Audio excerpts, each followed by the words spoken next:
سنو حضرت سالبہ بن عبد الرحمن میرے کریم محبوب علیہ السلام کے صحابی ہیں، غریب ہیں. غربت بڑی اعلیٰ چیز ہے. ہاں غریبی بڑی نعمت ہے، یہ آزمائش ہے، اس میں کوئی شک نہیں.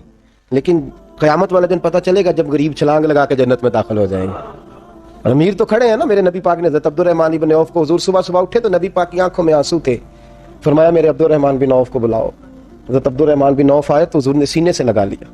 نبی پاک کھول کے روئے. یا رسول اللہ حضور کیا ہوا؟ فرمایا عبد الرحمن رات میں نے خواب دیکھی ہے، سارے جنت میں چلے گئے، تو پیچھے رہ گیا. تو پیچھے رہ گیا. میں کھڑا تیرا انتظار کرتا رہا، میں تیرے بغیر جا نہیں سکتا تھا. پھر تو آیا تو تیرا سارا وجود پسینے سے بھیگا ہوا تھا. حضرت عبد الرحمن بن عوف تڑپ کے روئے، قدموں پہ سر رہا. حضور میری غلطی. فرمایا یار تیرے پاس مال بڑا ہے، تجھے حساب دیتے دیتے لیٹ ہو گئی. تیرے بیگ کھل گئے، تجھے حساب دینا پڑ گیا، تو لیٹ ہو گیا، میں پریشان ہو گیا. حضرت عبد الرحمن بن عوف نے 100 گھوڑا مال اوپر رکھ کے حضرت عبد الرحمن نے حضور کی بارگاہ میں پیش کیا. کہا یا رسول اللہ یہ. اور پتہ ہے ایک دن کیا ہوا؟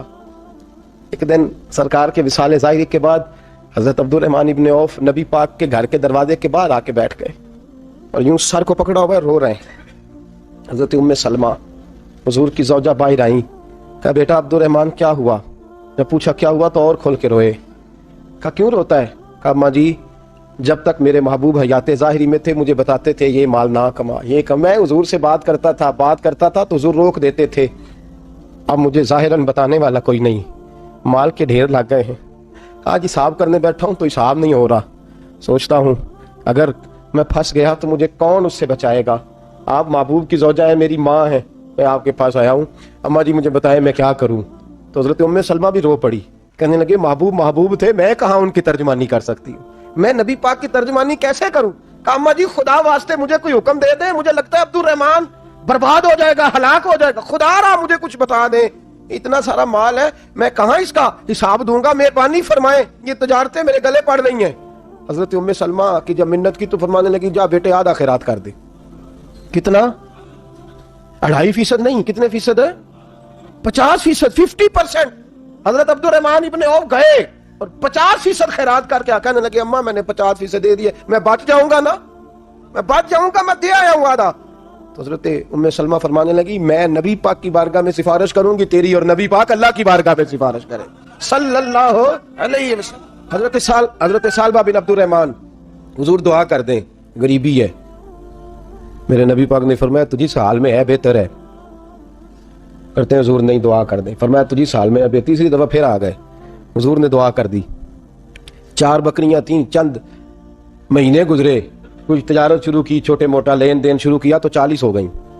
کچھ وقت اور گزرا تو ریوڑ بن گیا، پھر گائیں بھی آ گئیں، پھر اونٹ بھی آ گئے، پھر لائنیں لگ گئی. پھر ہر وقت حضور کے قریب بیٹھنے کو دل کرتا تھا. اب لین دین کے معاملات تھے، اب ذرا طبیعت تھوڑی پیچھے ہٹنے لگی، تھوڑا دل پیچھے ہٹنے لگا. پہلے 5 نمازیں مسجد میں، پھر زور اثر کی چھٹی، میری طرف دیکھو اور دیکھو میں کیا عرض کر رہا ہوں. پھر زور اثر گئی، پھر کچھ وقت گزرا تو مغرب بھی گئی، پھر اتنی بڑی حویلی کوئی نہیں.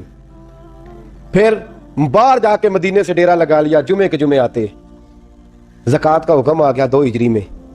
حضرت ابو ہریرہ رضی اللہ تعالیٰ عنہ امیر زکوٰۃ مقرر ہوئے. 5 اونٹوں پر 1 بکری، یہ زکوٰۃ ٹھہری.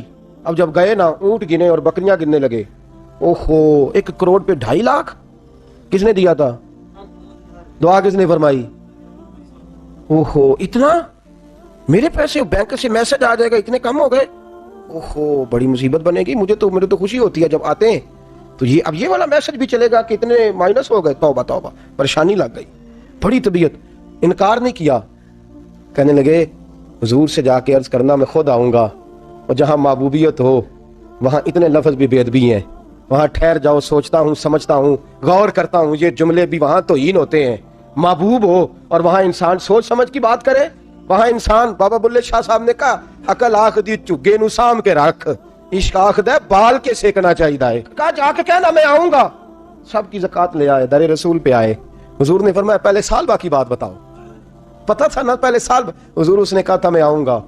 حضرت ابو ہریرہ کہتے ہیں نبی پاک نے ٹھنڈی آہ بھری، آہ ٹھنڈی. فرمایا ہلاک ہو گیا. اس کو کہا تھا نہ اس چکر میں پڑ، ہلاک ہو گیا، ہلاک. حضرت ابو ہریرہ فرماتے ہیں 2 باریک باریک آنسوؤں کے قطرے بھی میں نے محبوب کی آنکھوں میں دیکھے. اپنا ہے نا تو دکھ ہوا، یار میرا اپنا تھا، ہلاک ہی ہو گیا ہے، کدھر چلا گیا ہے. ان کو بھی بعد میں خیال آیا اوہو میں تو غریب تھا, یہ آیا کدھر سے تھا, میں تو غلامی رسول میں آتا گیا تو رب میری عزتیں بڑھاتا گیا, یہ میں کس چکر میں پڑ گیا. آئے لائنیں بکریوں کی لائے, حاضر کی, حضور وہ میں نے کہا تھا حضرت ابو ہریرہ سے میں خود آؤں گا, حضور میں خود لایا ہوں. فرمایا محبوب نے مجھے تو نہ بتا, میں تو سمجھتا ہوں, میں نے کہا تھا تو میں آ گیا ہوں. فرمایا چل اٹھا, دوڑ جا, لے جا. حضرت ابو ہریرہ فرماتے ہیں انکار محبوب نے سالبہ کو کیا, لیکن آنسو ابو بکر صدیق کے بھی نکل گئے. فرماتے ہیں درد عثمان غنی کو بھی ہونے لگا, تڑپ مولا علی بھی گئے. فرمایا جا لے جا, نہیں چاہیے تیرے پیسے. فرماتے ہیں سالبہ نے ہاتھ باندھے, کہا محبوبہ غلطی ہو گئی, حضور مجھے. فرمایا تجھے کہا نا تیرے نہیں چاہیے, نکل جا. حضرت ابو ہریرہ فرماتے ہیں جب نبی پاک نے رخ پھیرا تو صحابہ کی زبانوں پہ بھی جاری ہو گیا یہ تو ہلاک ہو گیا. کہتے ہیں مدینے میں قحط پڑ گیا. محبوب نے فرمایا بلال تو بھی آج لا.